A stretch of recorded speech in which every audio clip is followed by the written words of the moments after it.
A Sleep Audiobooks exclusive.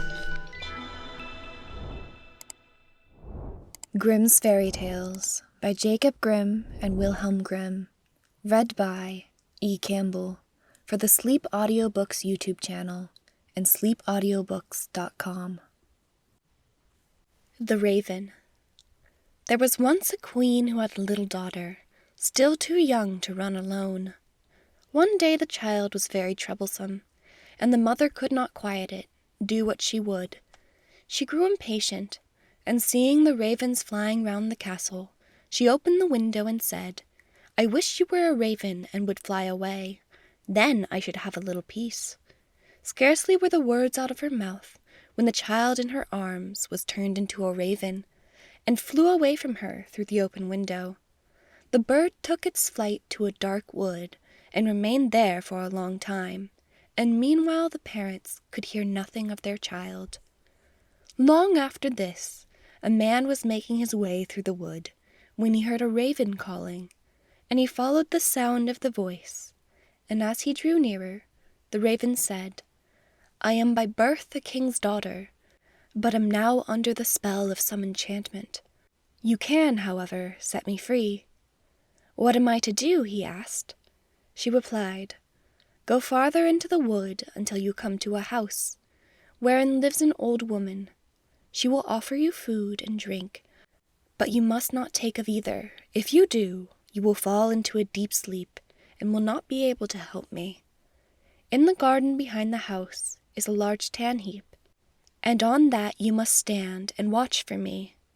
I shall drive there in my carriage at 2 o'clock in the afternoon for 3 successive days. The first day it will be drawn by 4 white, the second by 4 chestnut, and the last by 4 black horses. But if you fail to keep awake, and I find you sleeping, I shall not be set free."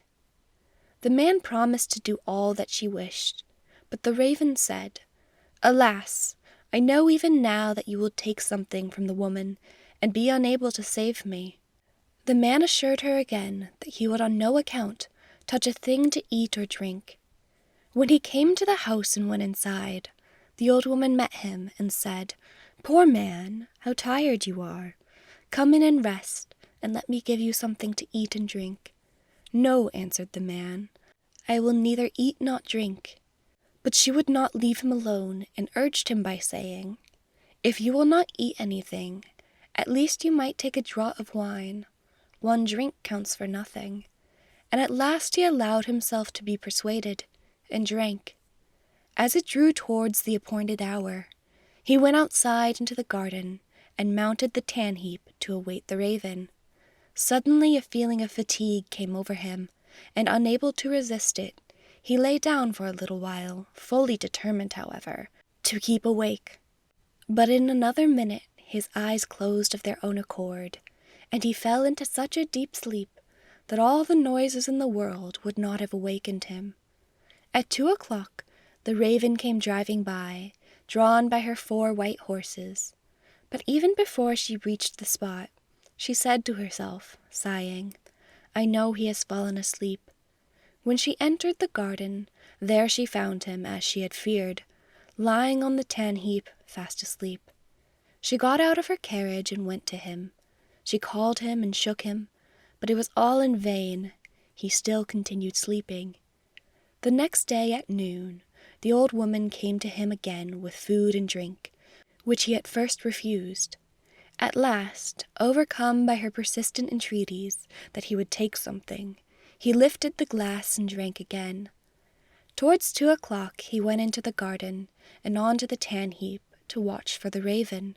He had not been there long before he began to feel so tired that his limbs seemed hardly able to support him, and he could not stand upright any longer. So again he lay down and fell fast asleep.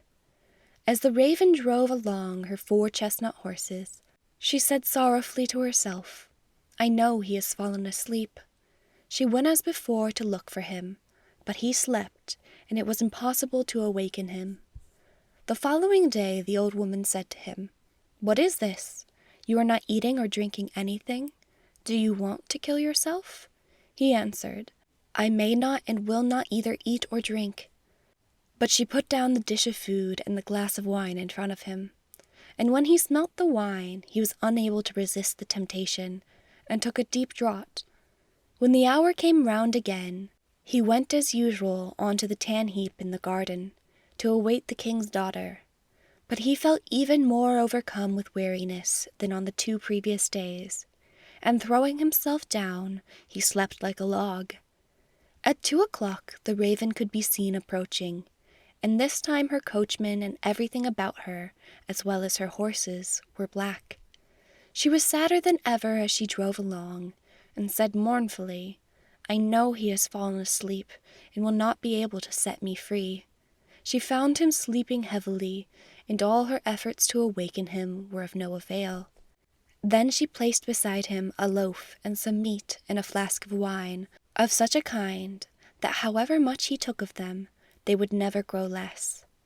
After that she drew a gold ring, on which her name was engraved off her finger, and put it upon one of his. Finally, she laid a letter near him, in which, after giving him particulars of the food and drink she had left for him, she finished with the following words: "I see that as long as you remain here, you will never be able to set me free. If, however, you still wish to do so, come to the golden castle of Stromberg. This is well within your power to accomplish." She then returned to her carriage and drove to the golden castle of Stromberg.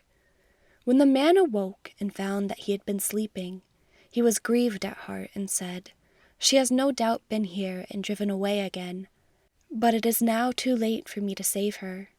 Then his eyes fell on the things which were lying beside him. He read the letter, and knew from it all that had happened. He rose up without delay, eager to start on his way and to reach the castle of Stromberg. But he had no idea in which direction he ought to go. He travelled about a long time in search of it, and came at last to a dark forest, through which he went on walking for 14 days, and still could not find a way out. Once more the night came on, and worn out he lay down under a bush and fell asleep. Again the next day he pursued his way through the forest, and that evening, thinking to rest again, he lay down as before, but he heard such a howling and wailing that he found it impossible to sleep. He waited till it was darker and people had begun to light up their houses, and then seeing a little glimmer ahead of him, he went towards it. He found that the light came from a house, which looked smaller than it really was, from the contrast of its height with that of an immense giant who stood in front of it. He thought to himself, "If the giant sees me going in, my life will not be worth much." However, after a while he summoned up courage and went forward. When the giant saw him, he called out, "It is lucky for you that you have come, for I have not had anything to eat for a long time. I can have you now for my supper." "I would rather you let that alone," said the man, "for I do not willingly give myself up to be eaten. If you are wanting food, I have enough to satisfy your hunger." "If that is so," replied the giant, "I will leave you in peace. I only thought of eating you because I had nothing else." So they went indoors together and sat down. And the man brought out the bread, meat, and wine, which although he had eaten and drunk of them, were still unconsumed. The giant was pleased with the good cheer, and ate and drank to his heart's content. When he had finished his supper, the man asked him if he could direct him to the castle of Stromberg. The giant said, "I will look on my map. On it are marked all the towns, villages, and houses." So he fetched his map, and looked for the castle, but could not find it. "Never mind," he said, "I have larger maps upstairs in the cupboard. We will look on those."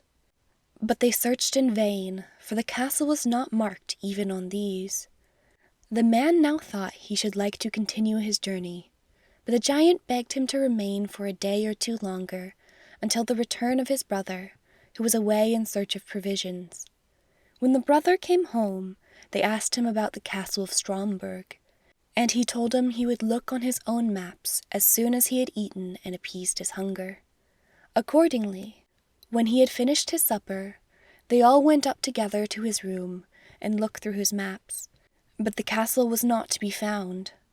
Then he fetched other older maps, and they went on looking for the castle until at last they found it, but it was many thousand miles away. "How shall I be able to get there?" asked the man. "I have 2 hours to spare," said the giant, "and I will carry you into the neighborhood of the castle. I must then return and look after the child who is in our care." The giant thereupon carried the man to within about 100 leagues of the castle, where he left him, saying, "You will be able to walk the remainder of the way yourself." The man journeyed on day and night till he reached the golden castle of Stromberg.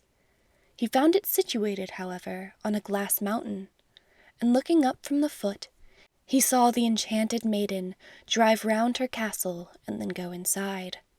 He was overjoyed to see her, and longed to get to the top of the mountain, but the sides were so slippery that every time he attempted to climb, he fell back again. When he saw that it was impossible to reach her, he was greatly grieved, and said to himself, "I will remain here and wait for her." So he built himself a little hut, and there he sat and watched for a whole year. And every day he saw the king's daughter driving round her castle, but still was unable to get nearer to her. Looking out from his hut one day, he saw 3 robbers fighting, and he called out to them, "God be with you." They stopped when they heard the call, but looking round and seeing nobody, they went on again with their fighting, which now became more furious. "God be with you," he cried again, and again they paused and looked about, but seeing no one, went back to their fighting. A third time he called out, "God be with you," and then thinking he should like to know the cause of dispute between the 3 men, he went out and asked them why they were fighting so angrily with one another. One of them said that he had found a stick, and that he had but to strike it against any door which he wished to pass, and it immediately flew open. Another told him that he had found a cloak, which rendered its wearer invisible, and the third had caught a horse which would carry its rider over any obstacle, and even up the glass mountain. They had been unable to decide whether they would keep together and have the things in common, or whether they would separate. On hearing this, the man said, "I will give you something in exchange for those 3 things, not money, for that I have not got, but something that is of far more value. I must first, however, prove whether all you have told me about your 3 things is true." The robbers therefore made him get on the horse, and handed him the stick and the cloak, and when he had put this round him, he was no longer visible. Then he fell upon them with the stick, and beat them one after another, crying, "There, you idle vagabonds, you have got what you deserve. Are you satisfied now?" After this he rode up the glass mountain. When he reached the gate of the castle, he found it closed, but gave it a blow with his stick, and it flew wide open at once, and he passed through. He mounted the steps, and entered the room where the maiden was sitting, with a golden goblet full of wine in front of her. She could not see him, for he still wore the cloak. He took the ring which she had given him off his finger, and threw it into the goblet, so that it rang as it touched the bottom. "That is my own ring," she exclaimed, "and if that is so, the man must also be here who is coming to set me free." She sought for him around the castle, but could find him nowhere. Meanwhile, he had gone outside again, and mounted his horse, and thrown off the cloak. When, therefore, she came to the castle gate, she saw him, and cried aloud for joy. Then he dismounted and took her in his arms, and she kissed him, and said, "Now you have indeed set me free, and tomorrow we will celebrate our marriage."